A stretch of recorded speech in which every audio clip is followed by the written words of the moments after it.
All right, so today we're going to be looking at something pretty crucial. Yeah, Um, the long-term sustainability of agroecology. absolutely. We're talking about how to make this way of farming just stick around. Yeah, Not just like a trendy concept, right. but like a real solution, for our food system.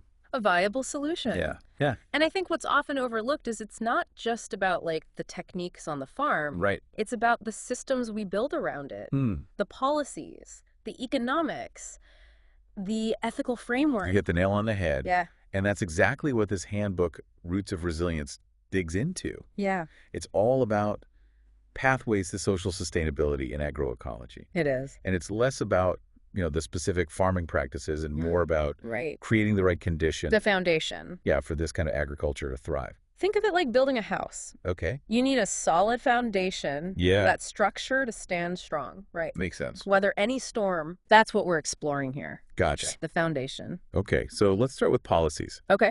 So the handbook talks about how policies can either help or hinder Mm-hmm. the adoption of agroecology. It's true. They even use the term policy frameworks. Yeah. What does that even mean? It's a fancy way of saying the rules of the game, really. Okay. Frameworks Yeah. shape the incentives, the support systems, the restrictions that farmers have to navigate. Right. A well-designed policy framework can really be a game changer. So give me an example. Sure. What kind of policy would actually make a difference in a farmer's life? Okay, so take France, for instance. Okay. They have this system of subsidies Okay. that rewards farmers for implementing environmentally friendly practices, Okay. like cover cropping or reducing tillage. Interesting. So it's not just about telling farmers to go green, Right. it's about putting your money where your mouth is, Yeah, providing financial support to actually help them make that transition. that makes sense. But are subsidies always the answer? That's a good question. I've heard arguments that they can create dependency Right. and stifle innovation. It's a valid point. Yeah. Policies need to be carefully crafted Yeah. to avoid unintended consequences. For sure. The goal is to empower farmers, Right. not to make them reliant on handouts. Yeah. So maybe instead of direct payments, Mhm. we explore tax breaks for sustainable practices Okay. or investments in R&D for agroecological methods. So it's about finding that right balance. Exactly. Providing support without Right. creating a system where farmers are just going through the motions. Right. You don't want them to just check the boxes. You get a check. Exactly. Yeah. And it's not just national policies either. Oh. This handbook emphasizes the importance of Mm. local and international frameworks as well. Okay. Local policies can tailor solutions to specific communities and their needs, Right. while international agreements can address issues that transcend borders, like climate change or fair trade practices. Okay. I see how interconnected this all is. Oh. It's like a web of policies, It is. each playing a role in shaping the landscape of agriculture. Absolutely.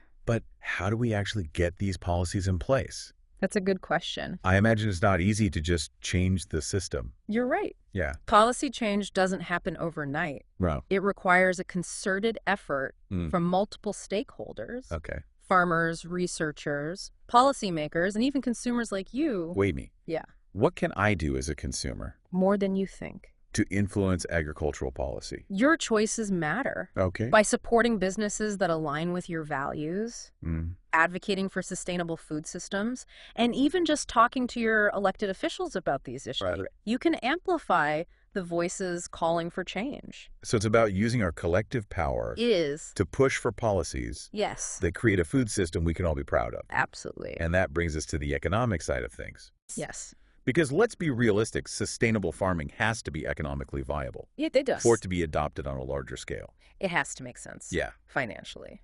It's all well and good to talk about the ethics and the environmental benefits, but if farmers can't make a living, Yeah. the whole system collapses. The whole system falls apart. Yeah, so how do we make the economics work in favor of agroecology? Well, the handbook highlights a range of economic models Okay. that can support the social sustainability of agroecology. Okay. One of the key concepts is shifting our focus from maximizing profits at any cost to understanding the true value of sustainable practices. What does that mean in practical terms? Okay, let me give you an example. Okay. Think about the concept of a circular economy. Okay. In nature, there's no such thing as waste, right? Everything is constantly recycled and reused. Yeah. Agroecology tries to mimic these natural cycles, integrating livestock and crops, composting waste, minimizing reliance on external inputs. So instead of viewing waste as a problem, Yes. we see it as a resource. Exactly. But how does that translate into economic benefits? Well, for starters, it reduces costs. Okay. Imagine a farmer who no longer has to purchase expensive chemical fertilizers because they're creating their own compost from farm waste. Right. That's money saved right there. Makes sense. And by promoting soil health and biodiversity, they're building resilience to pests and diseases, reducing the need for those expensive interventions in the long run. Okay. I see how that can add up over time. Yeah. But what about the upfront costs of transitioning to a more sustainable system? Yeah. The handbook mentions financing and investment as critical components. They are. What does that look like in the real world? There are a growing number of initiatives Okay. aimed at supporting farmers in this transition. Oh, For example, yeah. some countries offer grants or low-interest loans, specifically for implementing agroecological practices. That's great. There are also organizations that provide technical assistance and training Okay. to help farmers adapt these methods to their specific context. That's great to hear. But I also imagine that some farmers might be hesitant to make such a big change, Yeah, even with financial assistance. sure. They might be worried about losing yields or facing market challenges. Those are valid concerns. Yeah. And it's why building trust and showcasing successful examples is so important. Okay. There are farmers all over the world who are proving that agroecology can be both profitable and productive. That's what we need to hear. We need to amplify those stories and make sure that their knowledge and experience are shared widely. So it's about creating a network of support, Yeah, not just financially, right. but also in terms of knowledge sharing and mentorship. Exactly. Okay. And it's not just the role of governments and NGOs either. Right. Consumers can play a part by choosing to buy from farms and businesses Yeah. that are committed to sustainability. Right. There's a growing demand for ethically sourced food. There is. And that demand can drive change in the market. I love that. Yeah, It's like voting with our dollars, it is. supporting the kind of food system we want to see. Absolutely. And that brings us to the third pillar of social sustainability, Yeah. ethics. Ethics. Because it's not enough to just make agroecology work economically. It's not just about the bottom line. Right. Yeah. We need to ensure that it's operating within a framework Right. of fairness and justice. A framework of ethics? Yeah. Absolutely. That makes sense. We can't just focus on profits and yields Right. without considering the social impact The human impact. on farmers, workers, and communities. Exactly. So what does an ethical approach to agroecology actually look like? Well, the handbook lays out some key principles. Yeah. Starting with equity. Okay. It's about ensuring that everyone has a fair shot at participating in the food system, regardless of their background, gender, socioeconomic status. So it's about leveling the playing field It is. and addressing historical inequalities Yes. that have often marginalized certain groups Absolutely. within agriculture. Exactly. And that ties into the principle of justice, Yes. which is about ensuring that the benefits of agroecology are shared widely, Shared by all. not just concentrated in the hands of a few. It should benefit everyone. Yeah. This means fair wages for workers, Absolutely. equitable access to land and resources, Yes. and a system that values the contributions of everyone Of all the stakeholders. involved in the food chain. Everyone involved. Okay, so equity and justice are about making sure Yeah. everyone has a seat at the table Yes. and that the benefits are distributed fairly. Yes. What other ethical considerations Right. come into play? Well, there's the question of sourcing and consumption. Okay. As consumers, Yeah. we have a responsibility to be informed Okay. about where our food comes from. Mm-hmm. And how it's produced. Right.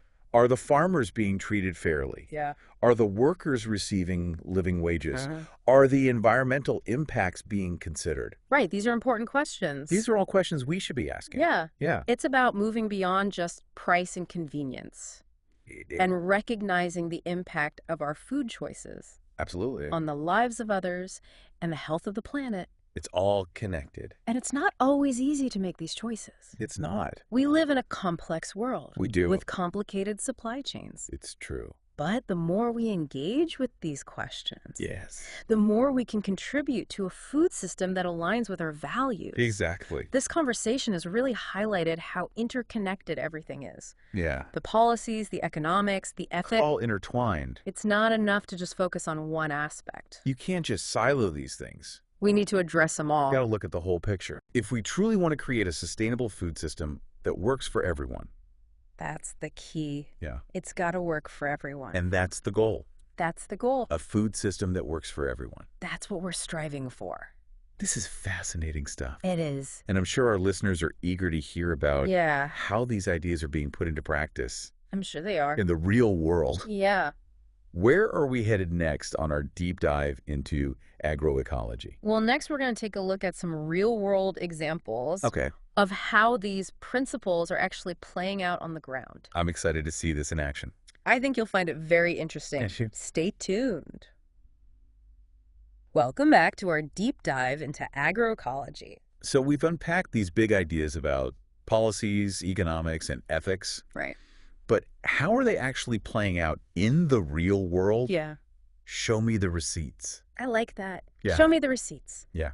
That's exactly what we're going to do. Okay. The Roots of Resilience handbook is full of inspiring examples from communities around the world putting these principles into action. All right, let's get into it. Let's do it. Where are we headed first on our global agroecology tour? Well, our first stop is Latin America.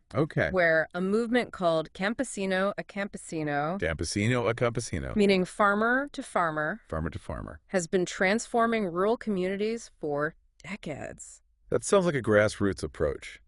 It is. What's the story there? So it started in Central America. Back in the 1970s.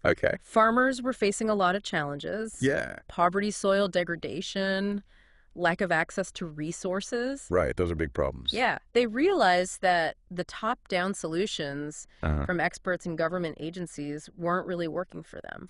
So they decided to take matters into their own hands. Exactly. So forget this. We're going to figure it out ourselves. I love that. They recognized their own expertise and decided to share it with each other. That's awesome. Yeah, it was really powerful. So they started organizing exchanges and workshops, visiting each other's farms, sharing their knowledge about traditional farming practices, seed saving, natural pest control, you name it.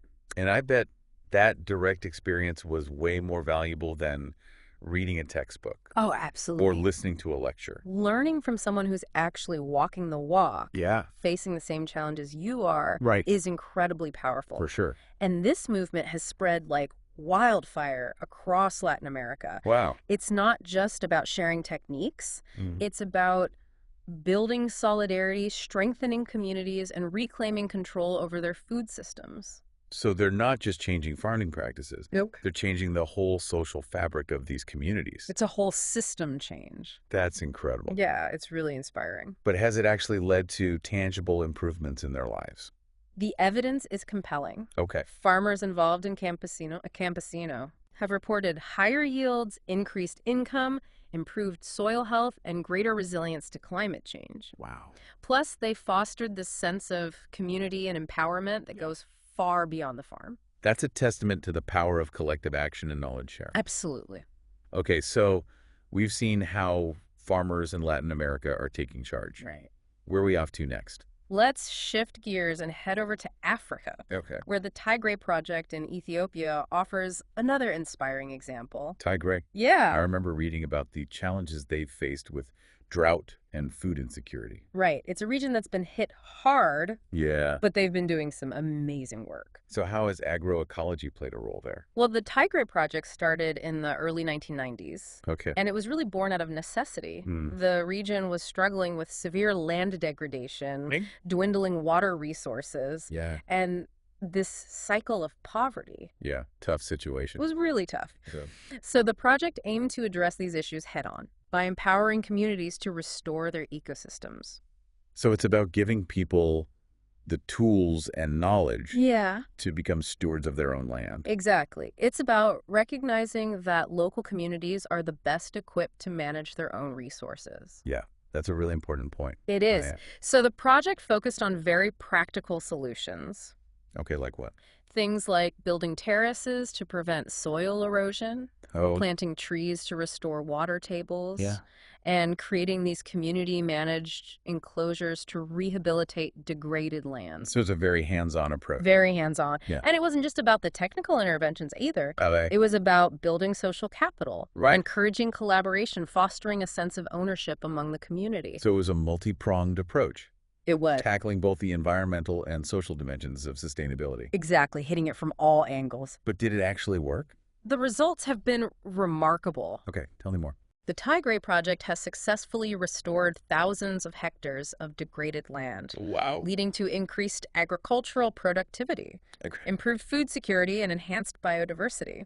That's what we like to hear. Yeah, it's a real success story. Yeah. Plus, it's created jobs, empowered women, and fostered a renewed sense of hope in the region.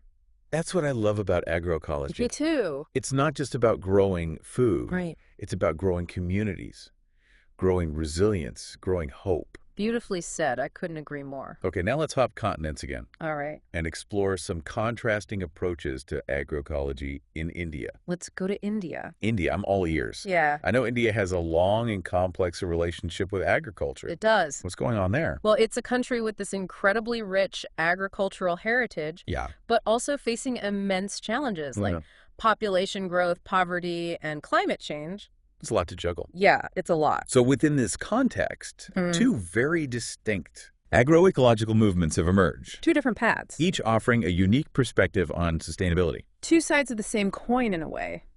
Intriguing. Tell me more. Okay. What are these two approaches? So first we have zero budget natural farming, or ZBNF. Zero budget. ZBNF. That sounds almost too good to be true. It does have a kind of magical ring to it, doesn't it? It does. What's the secret sauce? Yeah. What is it? Well, it's not about eliminating costs entirely. Okay. It's more about minimizing reliance on those expensive external inputs. Okay. Like chemical fertilizers and pesticides. Okay. ZBNF focuses on utilizing those readily available natural resources and traditional knowledge to create a self-sustaining system. So it's about going back to basics. In a way. But with a modern twist. Yeah, exactly. It's about taking the wisdom of the past and blending it with the innovations of the present. I like that. Yeah, it's a really interesting approach. So what does it look like in practice? Well, ZBNF promotes the use of natural inputs made from cow dung, cow urine jaggery, and pulse flour. Interesting combination. It sounds a little strange. It does a little bit. But it's incredibly effective. Okay. These inputs are used to nourish the soil and control pests. And the whole emphasis is on building soil health, promoting biodiversity, and enhancing the natural resilience of the farm ecosystem. That makes sense. It's about working with nature, not against it. I'm curious, does this method really work on a larger scale? That's the million-dollar question, isn't it? It is. Can it feed a growing population, or is it just a niche approach? Right. Well, the government of Andhra Pradesh is going all in on ZBNF. Wow. They're aiming to transition all farms in the state to this method by 2024. That's a big goal. It is a very ambitious goal. They're providing training subsidies and policy support to make it happen. That's impressive. It's a bold experiment, and the results are being closely watched. It's exciting to see a government taking such a bold step towards sustainable agriculture. What about the other approach you mentioned? Okay, so the other example is equally remarkable. Okay. But on the opposite end of the spectrum in terms of scale, we're talking about the state of Sikkim, which became the first fully organic state in the world. Wait, a whole state went organic? The entire state. That's a game changer. It's a huge deal. Yeah. How did they pull that off? It was a long and deliberate process. Starting back in 2003. With a vision from the state government. They implemented policies to phase out chemical inputs. Provided training and support to farmers.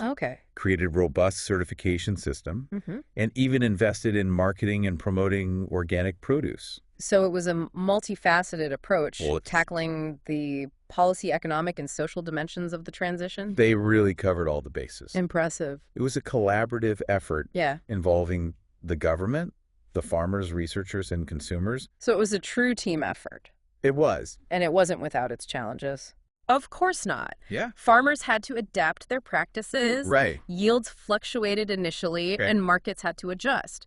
But through persistence and commitment, Sikkim proved that organic agriculture is possible. Yeah. Even on a statewide level. That's so inspiring. It's a really powerful example. It shows that large-scale change is possible. It does. When there's political will.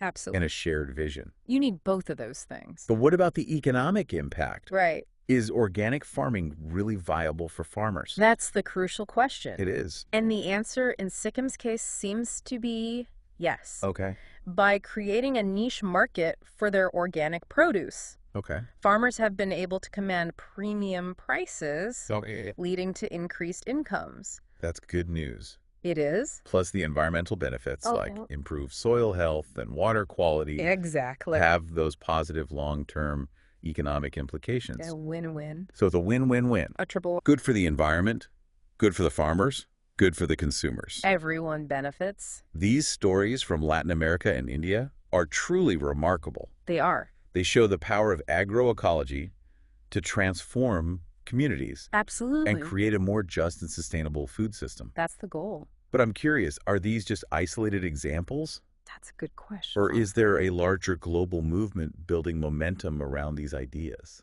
That's a great question, and it leads us perfectly into the next part of our deep dive, where we'll explore the global movement for food sovereignty and agroecology. All right, I can't wait to hear more. We've journeyed from the fields of Latin America to the heart of India. We have. Witnessing firsthand how agroecology is taking root. Yeah. And transforming communities. It's really remarkable. And now it's time to zoom out. Yes. Explore the global movement. The big picture. That's propelling these ideas onto the world stage. Exactly. Okay, I'm ready for the big picture. All right, let's do it. What's driving this global shift towards agroecology? Well, it's a confluence of factors, really. Okay. We're seeing growing awareness of the environmental and social costs of industrial agriculture. Right. There's increasing demand for healthy, ethically sourced food. Yeah. And perhaps most importantly, there's this rising tide of grassroots movements demanding a more just and sustainable food system. And within this landscape, one movement stands out. Yeah. La Via Campesina. La Via Campesina. The handbook calls it a global peasant movement. It does. I have to admit, the word peasant feels a bit outdated. It's true. The word can carry certain connotations in some contexts. Yeah. But La Via Campesina uses it intentionally to reclaim the identity of small-scale farmers, peasants, indigenous communities, and all those who have been marginalized within the dominant food system. So it's about recognizing their vital role in feeding the world. They're the backbone of our food system. And advocating for their rights. Their voices need to be heard. So it's a term of empowerment, not a label to be ashamed of. Exactly. La Via Campesina is a powerful force. It is. Uniting millions of people. Millions. From over 80 countries. It's a global movement. Across Africa, Asia, Europe, and the Americas. All over the world. And what unites them is this shared vision of food sovereignty. Food sovereignty. We touched on that briefly before. We did. But I'd love to unpack it further. Sure. What does it really mean in practice? At its core, food sovereignty is about reclaiming control over the food system, from production to distribution to consumption. So it's about communities. Yeah. Having the right to define their own food and agricultural policies. Exactly. Free from the dictates of multinational corporations and global market forces. It's about taking back the power. So it's about shifting power away from those who prioritize profit over people and the planet. It's about putting people and the planet first. Precisely. That's the heart of food sovereignty. La Via Campesina believes that those who produce, distribute, and consume food should have the power to shape the system. They should have a say in how their food is grown and distributed. It's about ensuring that food is treated as a basic human right. Absolutely. Not just another commodity to be traded for profit. Food is not just a product. That resonates deeply with me. Yeah, me too. So how does La Via Campesina actually go about putting these ideas into action? They employ a multi-pronged approach that combines grassroots organizing, political advocacy, and education. So it's a holistic strategy. It is. At the local level, they support farmers in implementing agroecological practices. Yes. Organizing cooperatives. Right. Building community resilience. Empowering people at the grassroots. So it's about empowering people to take control. Yes. At the ground level. Bottom-up change. And at the national and international levels, they engage in policy advocacy. They do. Challenging unfair trade agreements. Pushing for stronger regulations on industrial agriculture. Holding corporations accountable. And promoting policies that support small-scale farmers and agroecology. They're fighting for a level playing field. They're taking the fight to the corridors of power. They are. Demanding a seat at the table. Yes. Where decisions are made. They're making their voices heard. But what about education? Right. How are they spreading knowledge about agroecology? One of their most impactful initiatives is the establishment of agroecology schools. Agroecology schools? Yes. Wow. Around the world. Yeah. These schools provide practical and theoretical training to farmers, community members, and even future generations of agroecologists. So they're not just advocating for change. No. They're equipping people with the knowledge and skills to build a better food system. They're empowering people to be the change. And these schools aren't just about technical training. No, they go deeper than that. They're rooted in the principles of social justice. Yeah, absolutely. Ecological sustainability. Of course. And community empowerment. It's about holistic education that prepares people to be agents of change. This global movement is incredibly inspiring. It is. Gives me hope. But I have to ask, are they really making a difference? That's the big question, right? It is. Is it enough to counter the immense power of the industrial food system? It's a David and Goliath battle for sure. Yeah. But La Via Campesina is proving that collective action can create ripples of change that spread far and wide. Their advocacy has influenced policies. Their educational programs are empowering communities. And their unwavering commitment to food sovereignty is inspiring people all over the world to fight for a better food future. It gives me hope to know that there are so many people around the globe working towards this shared vision. It's a beautiful thing. Of a just and sustainable food system. It's a vision worth fighting for. And it's a vision we can all be a part of. Whether it's supporting local farmers, advocating for policy change, or educating ourselves about where our food comes from. Right. Each of us has a role to play. We all have a part to play. Well, this deep dive into agroecology has been a real eye-opener. It has. We've gone from understanding the policies and economics to witnessing the power of community action and global movements. Yeah, it's been quite a journey. It's clear that building a truly sustainable food system requires a multifaceted approach. It does. Tackling the big picture while empowering individuals to make a difference in their own communities. That's the key. This handbook, Roots of Resilience, is more than just a guide. It is. It's a call to action. A call to action. It's a reminder that the future of food is in our hands. It is. And it's up to each of us to cultivate a world where agroecology flourishes. Let's grow a better future together. So as we wrap up this episode, I want to leave our listeners with this question. What seeds of change will you plant today?